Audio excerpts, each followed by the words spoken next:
Hello everyone.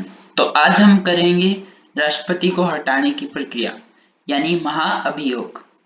राष्ट्रपति को उसके पद से हटाने की प्रक्रिया का नाम क्या है? महाअभियोग। महाअभियोग का वर्णन अनुच्छेद 61 ए में है। राष्ट्रपति को हटाने का कारण क्या होता है? संवैधानिक कदाचार, यानी संविधान के अनुसार राष्ट्रपति जब कोई काम नहीं करता, संविधान से हटकर कोई कार्य करता है, जो संविधान में लिखा हो उसका पालन नहीं करता, तो राष्ट्रपति को हटाने की प्रक्रिया लागू की जाती है। राष्ट्रपति पर महाअभियोग चलाने से पहले 14 दिन की लिखित सूचना दी जाती है, जिस पर संसद के किसी एक सदन के 1/4 सदस्यों के हस्ताक्षर होते हैं। इसमें दोनों सदस्यों के मिक्स सदस्य नहीं माने जाते, यानी राज्यसभा और लोकसभा दोनों के मिला के 1/4 नहीं हो सकते। यहाँ पे या तो लोकसभा के 1/4 होंगे या राज्यसभा के 1/4 सदस्य होंगे, दोनों के एक साथ मिक्स नहीं हो सकते। राष्ट्रपति को हटाने का प्रावधान पहले लोकसभा या राज्यसभा दोनों में से किसी भी सदन में आ सकता है। इसके लिए कोई शर्त नहीं है, कोई कुछ नहीं है कि पहले राज्यसभा में आ गया या लोकसभा में।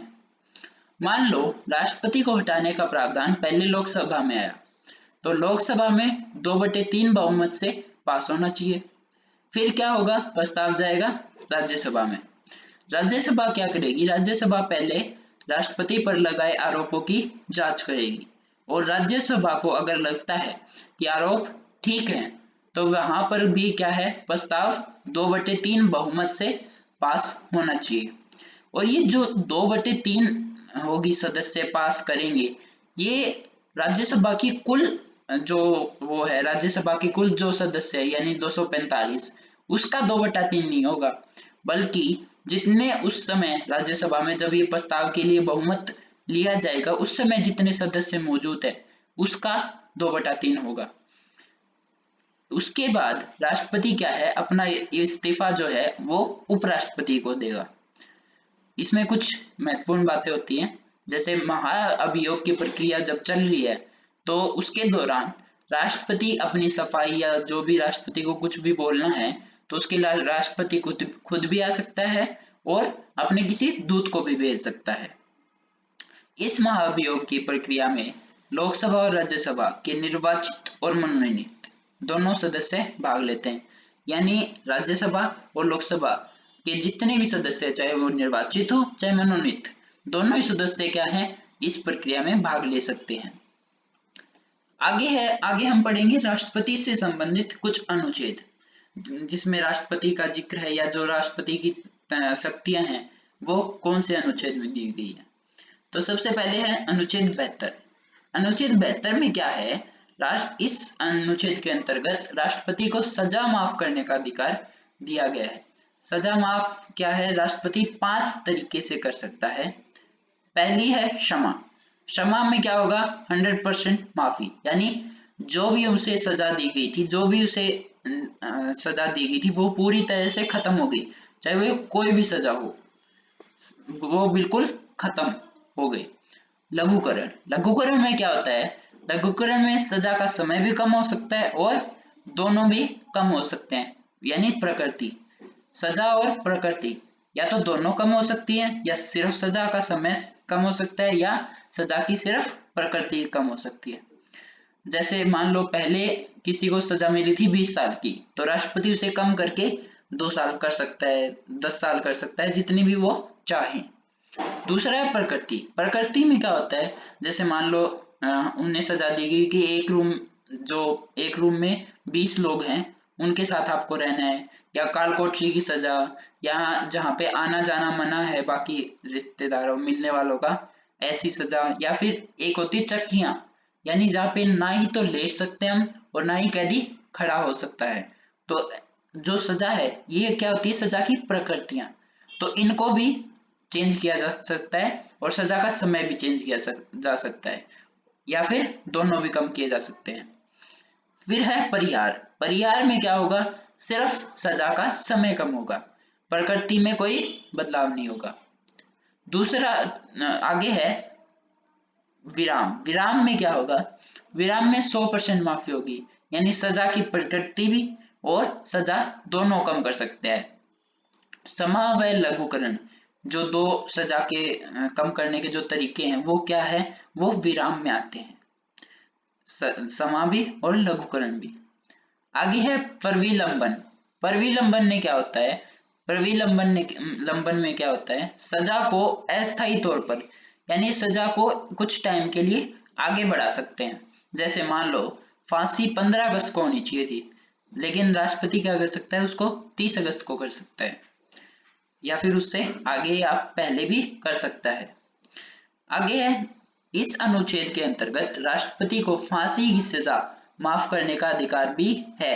यानी राष्ट्रपति क्या है, उस जिस इंसान को फांसी होनी है उसको फांसी ना देने का ऑर्डर भी दे सकता है, वो भी क्या है, राष्ट्रपति का अधिकार है।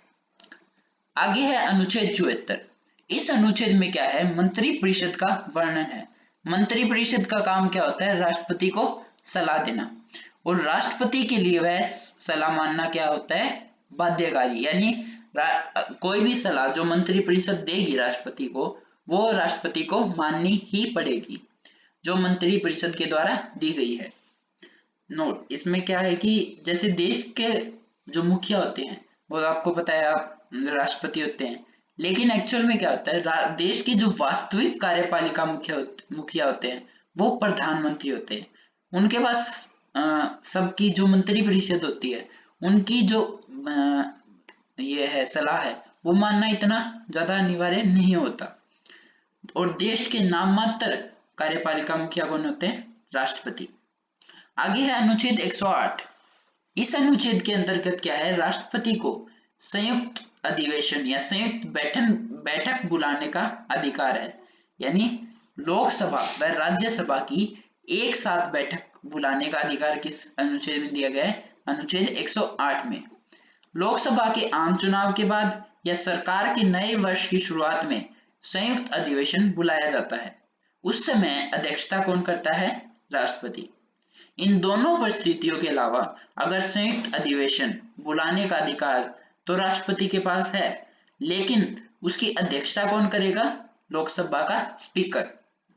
क्या होता है कि जब लोकसभा के आम चुनाव होते हैं उसके बाद जब पहली मीटिंग होती है तब, या फिर सरकार के नए वर्ष की शुरुआत होती है, उस टाइम पे लोकसभा और राज्यसभा की जब संयुक्त बैठक होती है तो उस समय अध्यक्षता करते हैं राष्ट्रपति, और उसके अलावा अध्यक्षता कौन करता है, लोकसभा का स्पीकर। लेकिन संयुक्त अधिवेशन बुला कौन सकता है, सिर्फ और सिर्फ राष्ट्रपति।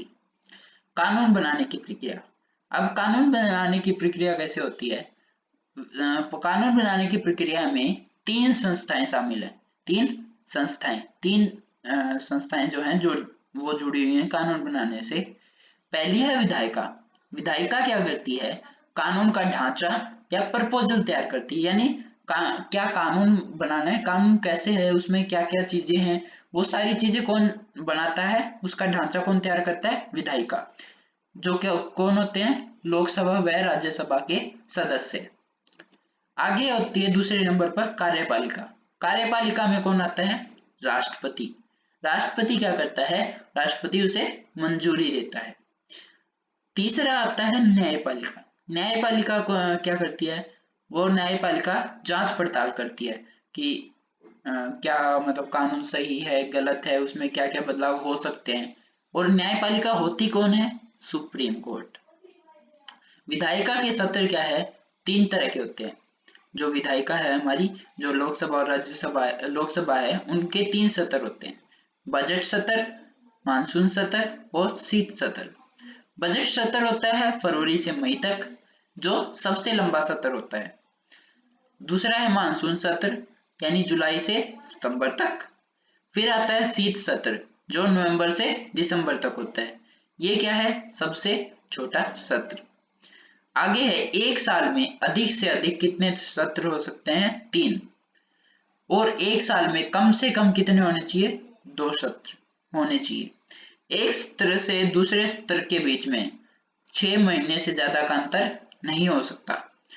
सत्रों में लोकसभा की अलग मीटिंग होती है और राज्यसभा की अलग। लोकसभा की अध्यक्षता कौन करता है, लोकसभा का स्पीकर या जो लोकसभा का अध्यक्ष होता है वो लोकसभा की मीटिंगों की अध्यक्षता करता है। और राज्यसभा के सत्रों की अध्यक्षता कौन करता है? राज्यसभा का सभापति। और हमने पहले पढ़ा भी होगा शायद कि राज्यसभा का सभापति कौन होता है? तो उपराष्ट्रपति होते हैं राज्यसभा के सभापति। विधायिका ने कोई कानून का प्रपोजल तैयार किया है, लोकसभा और राज्यसभा ने अगर कोई कानून का प्रपोजल तैयार किया है और कार्यपालिका की मंजूरी के लिए भेजा, और कार्यपालिका यदि मंजूरी दे देती है तो वह कानून बन जाएगा और उसी दिन से लागू हो जाएगा। तो आज के लिए बस इतना ही, बाकी हम करेंगे अगली वीडियो में।